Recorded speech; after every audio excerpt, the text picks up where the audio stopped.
So I just want to review some of the tricks right away that we've done, some of the bigger tricks. I'm going to kind of start with the big tricks, okay? So the big tricks, I would say, are the sequence of sauteing, small, large, wet, fresh. Small being your ginger, your lemongrass, your garlic, your turmeric. Start with that, and then immediately put in your large. Your large can be your vegetables, meats, shrimp, tofu, or nothing. But if you don't put anything, actually it would have to be a large, otherwise you just have sauteed garlic, so that would be kind of silly. So small, large, wet, fresh. You would add a wet ingredient after the large, but only after it starts to brown. You're trying to create the Maillard reaction, and that's the browning. And actually it's creating this sequence of amino acid chains, and it's pretty neat. It's a cascading sequence. So then that's adding a wet ingredient when things have browned. Will keep it from burning, and you can think of that as adding a little broth to the bottom of your turkey pan to take off the what they call fond, F-O-N-D, which is the chunks on the bottom of your turkey pan. I will not refer to it as chunks, but that's what many people refer to it as. So you would add a liquid to pull the fond off, and in this case, you will add a liquid to pull the fond off your saute pan. Then add fresh at the end, which is going to be your herbs. You could also, if you don't have any herbs, you could put some slivered scallions on top, perhaps. Small, large, wet, fresh. In order to do that, the second trick is to have your mise en place. 3 words, mise en place. If you're a film buff, you've heard the term, it's mise en scène. So things in the scene. So mise en place means have all of your ingredients ready.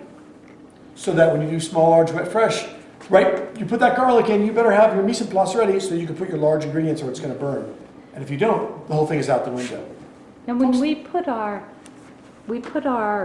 meat like in right with the Sort of stuff, right, yeah. but that isn't meat wet? No, meat is It's large. big. Okay, Yeah. that's what So that's a good question. The wet would be sugars, tomatoes, wines, and liquids. Oh, sugar. Sugar is a wet ingredient. Yeah, and with a baking, a baker puts very specific ratios of wet and dry with things, and sugar factors into the wets. Yeah, because you can melt it. So that is sort of the overarching concepts with the stir fry, except for one thing, and that would be not to overcrowd your pan. In fact, one group last week we had to do 2 stir fries because they had too much. Too much is a real Western, maybe not Western, but a real wealthy problem. We have too much. What a wonderful problem to have. So don't overcrowd your pan. You can do it twice in a row. Overcrowding your pan will keep the Maillard reaction from forming. So those are some of the bigger things. You don't need to over stir. So once you put your large in, you don't need to stir it immediately. Let it keep cooking. When you start to see a little browning, then you can do your first stir. So that is a classic error because cooks like to stir. Stirring is cooking, right? Except it's really not good for creating that browning. So avoid stirring. So those are some of the bigger things I want to talk about. Some of the smaller things.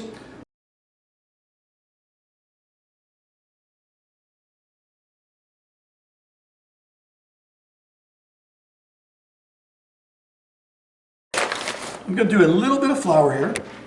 And highly seasoned flour is a big deal. It's what makes a kitchen, a professional kitchen taste better than a home kitchen. A little pepper, double the pepper. Highly seasoned. This is not just a casual. This would be really unpalatable. So salt, double the salt. Huge salt, huge pepper.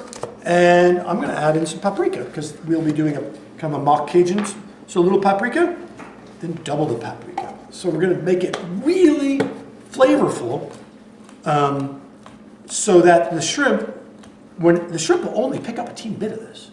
So on the crust of each shrimp, it's going to be a really delicious flavor.